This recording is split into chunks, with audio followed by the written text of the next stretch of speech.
My name is Army Captain Jason Pak. In 2012, I was severely injured by an IED while serving in Afghanistan. This ultimately resulted in the loss of both of my legs and severe injuries to my left hand. Seated beside me here is my wonderful wife, Jeannie Chang. Almost fate kind of brought us together. Just remember there was our first phone conversations. We were talking about, what do you look for in a partner? When he asked me that, my first answer was a man who has overcome adversity. And at that time, I did not know about his situation. And then afterwards, I just realized, this is the man that I've been looking for my whole life. I come from a military family through and through. My father served in the United States Army. He immigrated from South Korea when he was 10. As I grew up, being surrounded by bonds and relationships that my father had formed, I quickly realized that the military life may be something that would suit me.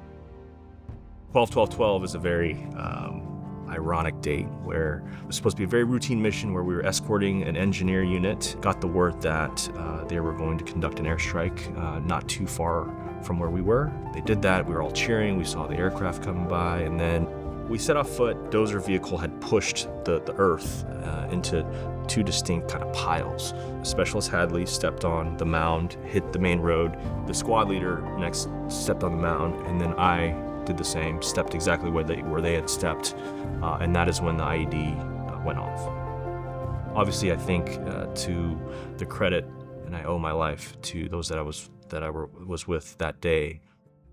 Most certainly, I would characterize recovery as a crawl, walk, run. I was very impatient in regard to my time at Walter Reed. I wanted to quickly don prosthetics. I wanted to, kind of be detached from the hospital environment. I certainly was in a state of, will I ever get back to normalcy? And I don't even know at the time what normalcy was.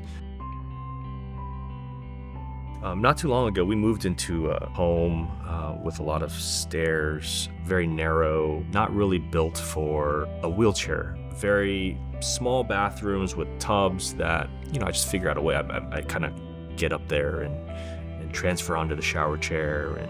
I would first say that he is a very, very positive person. He never complains. But living with him as a spouse, I've noticed a lot of day-to-day challenges. The sink area, I see him hunched over all the time. He can't really do chores unless he puts his legs on.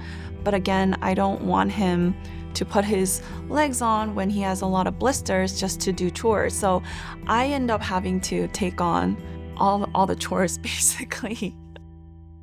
I found out about Homes for Our Troops through service members that have received homes through this phenomenal organization. I think Homes for Our Troops is very different in that they approach it holistically. There was no pressure whatsoever. They're so dedicated and passionate about what they're doing. When I first saw a mock-up of a Homes for Our Troops home, just the very fact that everything is level, to me I can't comprehend what that would be like. Doors widened, the bathroom the size that it is, truly accommodating in a way that I could fully support even my spouse in some of the chores that she has claimed that I do not help with. Homes for Our Troops, I think they are absolutely transforming lives. My life was transformed that day in December 12th and put in a different trajectory. Homes for Our Troops coming in and providing a home is going to also change that trajectory further into a positive direction.